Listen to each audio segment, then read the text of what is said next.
여호사밧이 이르되 이외에 우리가 물을 만한 여호와의 선지자가 여기 있지 아니하니이까. 아멘. 이스라엘과 아람은 3년 동안 전쟁 없이 평화로운 상태를 유지하고 있었습니다. 그러나 이 평화는 참된 화평이 아니었습니다. 아람은 여전히 이스라엘 땅인 길랄 라못을 불법 점령하고 있었고 이 문제는 해결되지 않은 채 묻혀 있었습니다. 아합은 이 문제를 다시 끄집어냅니다. 그는 길랄 라못을 되찾아야 한다고 생각했습니다. 그래서 여호사밧에게 자신과 함께 길랄 라못으로 가서 싸우겠냐고 묻습니다. 아합의 질문에 여호사밧은 나는 당신과 같고 내 백성은 당신의 백성과 같으며 내 말들도 당신의 말들과 같다라며 동맹 의사를 밝힙니다. 하지만 동시에 먼저 여호와의 말씀이 어떠하신지 물어보자고 요청합니다. 아합은 여호사밧의 요청에 따라 약 400명의 선지자들을 모으고 물었습니다. 그러자 그들은 모두 올라가시라며 주께서 그 성읍을 왕의 손에 넘기실 것이라고 입을 모아 아합의 전쟁 계획을 지지합니다. 겉으로 보면 이처럼 많은 선지자들이 한 목소리로 응답하는 것은 분명한 하나님의 인도처럼 보일 수 있습니다. 하지만 여호사밧은 이 대답에 쉽게 만족하지 않았습니다. 그는 선지자들의 일치된 대답 속에서도 어디가 석연치 않은 점을 느꼈습니다.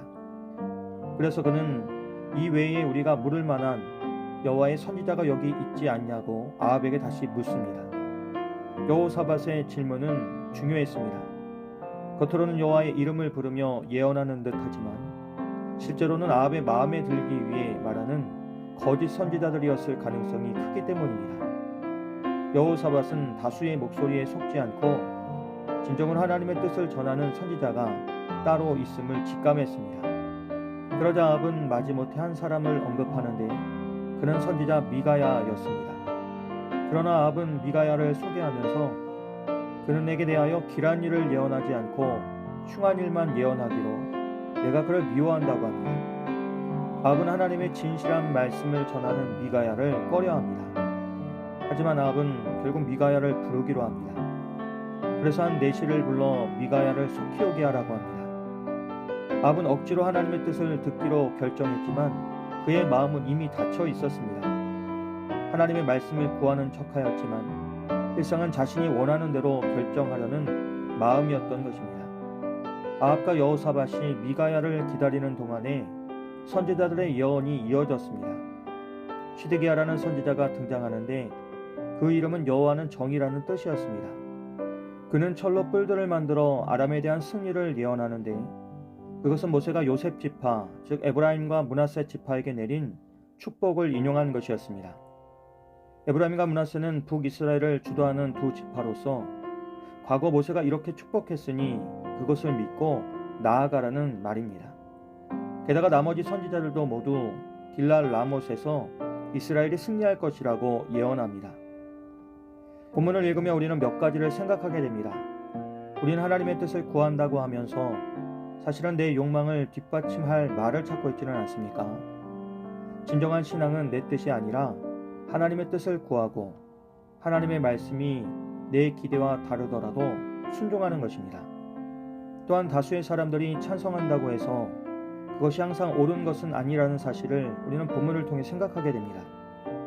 신앙의 길은 때로 소수의 길이며 외롭고 불편한 길일 수 있습니다. 진리는 다수결로 결정되지 않습니다. 하나님 앞에서 옳은 것인지 아닌지, 진리인지 거짓인지 분별하는 것이 중요합니다. 본문은 오늘 우리에게도 묻습니다. 과연 우리는 하나님의 말씀을 구하고 있는가? 아니면 내가 듣기 좋은 말, 내가 원하는 말만을 듣고 싶어하며 그것을 하나님의 뜻으로 착각하고 있지는 않는가? 아합은 많은 선지자들이 여호와의 이름으로 말한다고 해도 그 본질에는 진리가 없다는 사실을 간과했습니다.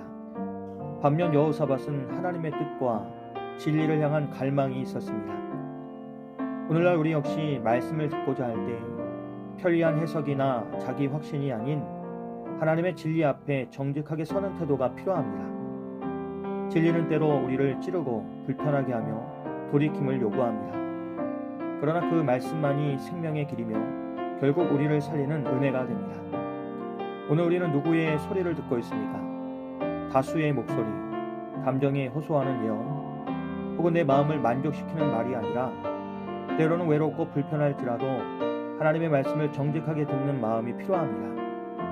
우리가 여호사밧처럼 여호와의 말씀이 어떠하신지 먼저 물어보는 믿음의 사람이 되기를 기도합니다. 좋으신 하나님, 우리의 마음이 세상의 소리보다 주의 말씀에 민감하게 하시고 다수의 말보다 진리의 음성을 분별할 수 있는 지혜를 주시옵소서. 우리가 원하는 말이 아니라 주님께서 원하시는 말씀을 따르게 하시며 진실한 예언을 구하고 순종하는 신실한 믿음의 길을 걷게 하여 주시옵소서. 예수님의 이름으로 기도합니다.